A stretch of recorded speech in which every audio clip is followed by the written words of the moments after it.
E ainda na corrida presidencial, políticos avaliam a decisão de Ciro Gomes como uma forma de preparar uma saída honrosa da eleição de 2022. Será? Reportagem de Daniel Lian. A decisão de Ciro Gomes de suspender a sua pré-candidatura à presidência da República até que o PDT reveja sua posição na PEC dos precatórios está sendo vista no meio político como uma possível desistência honrosa. Parte da bancada do partido votou a favor da proposta aprovada em primeiro turno na Câmara. E Ciro, numa nota à imprensa, colocou os deputados de sua sigla contra a parede, dizendo que eles ainda têm a chance de voltar atrás na votação em segundo turno. O comunicado diz, abre aspas, há momentos em que a vida nos traz surpresas fortemente negativas e nos coloca graves desafios. É o que sinto neste momento ao deparar-me com a decisão de parte substantiva da bancada do PDT de aprovar a famigerada PEC dos precatórios. A mim, só resta um caminho, deixar a minha pré-candidatura em suspenso até que a bancada do meu partido reavalie sua posição. Temos um instrumento definitivo nas mãos, que é a votação em segundo turno, para reverter a decisão e voltarmos ao rumo certo. Fecha aspas. Recentemente, ele já havia criticado a PEC numa entrevista à Jovem Pan em Joinville.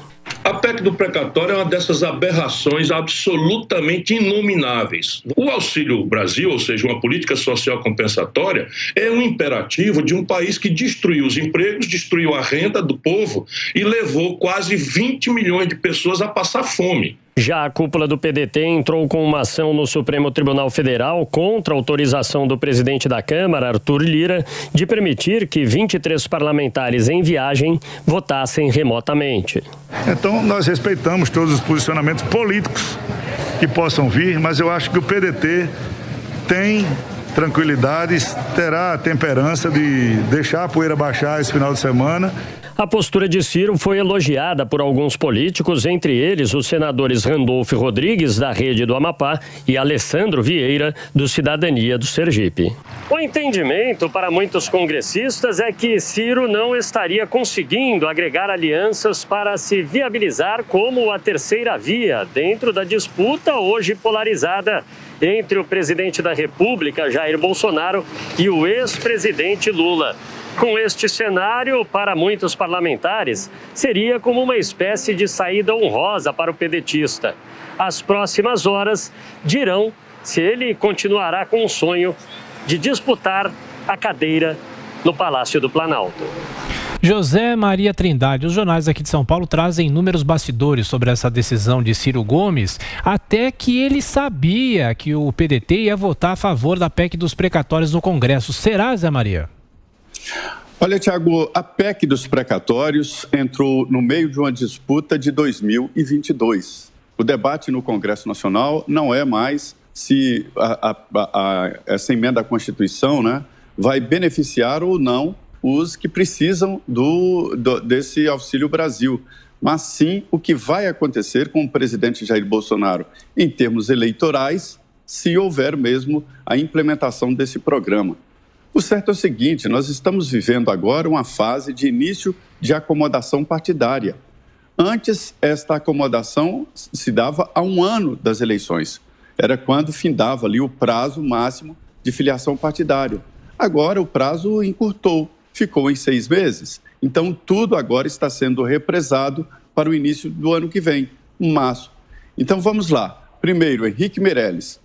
Ele foi eleito deputado federal pelo estado de Goiás e não ficou um dia no Congresso. Ele renunciou para assumir a presidência do Banco Central no governo Lula.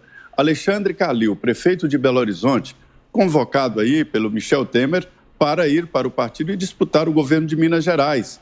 Esta é uma decisão do MDB que está sendo aí rearticulado, porque viu o Gilberto Kassab no seu encalço. Ele, Gilberto Kassab, está fazendo um programa nacional para o partido, definindo representantes em todos os estados. É o que está fazendo política até agora. Michel Temer entrou. Simone Tebet, lançada pelo MDB como candidata à presidência da República. É um balão de ensaio.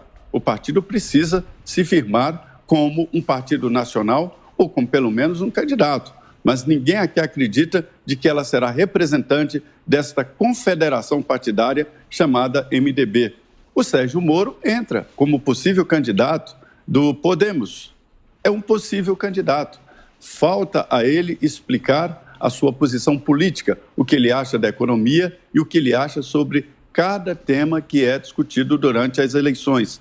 Ciro Gomes está sentindo ali a dificuldade de entrar nesta polarização explícita entre o presidente Jair Bolsonaro e o ex-presidente Lula. Rodrigo Pacheco fica ali na reserva. Se houver qualquer vacilo nesta polarização, ele se apresenta.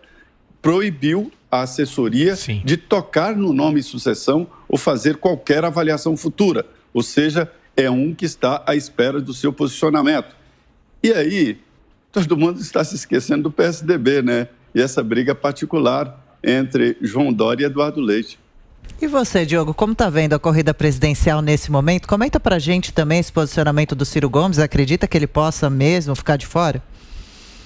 Eu acho que é muito cedo para falar em saída honrosa. Essa hipótese da saída honrosa de Ciro Gomes não condiz com as chances que ele vem apresentando nas pesquisas. Bem ou mal, ainda que distante do segundo colocado nas pesquisas, Ciro Gomes aparece em terceiro lugar, num cenário com Sérgio Moro empatado, tecnicamente empatado, com Ciro Gomes em terceiro lugar. Ou seja, a um ano das eleições, um candidato nessas condições tem possibilidade de crescer. Tudo pode acontecer, muita coisa pode acontecer daqui até lá. A questão toda é que no Congresso Nacional, obviamente, existe essa questão no Brasil de que os partidos são mais ali um balaio de gatos, né, que aceita qualquer coisa, inclusive candidatos e políticos, né, com diferentes visões de mundo, diferentes interesses, muitas vezes interesses pessoais que não condizem com o que os partidos defendem. Então fica muito difícil você querer que esses partidos exerçam uma oposição de fato. E um candidato como Ciro Gomes, ele precisa que pelo menos o seu partido exerça esse papel de oposição. No momento em que boa parte dos deputados do PDT votam a favor de uma PEC que tem claramente um objetivo eleitoral para um dos seus concorrentes, que é o Bolsonaro, Ciro Gomes fica numa posição difícil. Agora, esse ultimato que ele dá, né, colocando a candidatura em suspenso, é muito arriscado, porque se o PDT não muda de posição, se os deputados não mudam de posição na votação em segundo turno, como é que fica? Ele vai cumprir com a palavra? É verdade. Bernardo, em 30 segundos, por favor, uma coisa que eu aprendi acompanhando política é que político sem cargo não tem nada a perder, né? É verdade. E o Ciro Gomes é um cidadão temperamental. Essa é mais uma jogada dele, temperamental, e ele me parece que está esperando que todo o PDT agora saia à rua pedindo, pelo amor de Deus, Ciro concorra. E acho que o Diogo tem razão. Se os pedetistas da Câmara dos Deputados não cumprirem o que o Ciro quer, vai ficar feio para o Ciro Gomes, que está vivendo um inferno astral, me parece.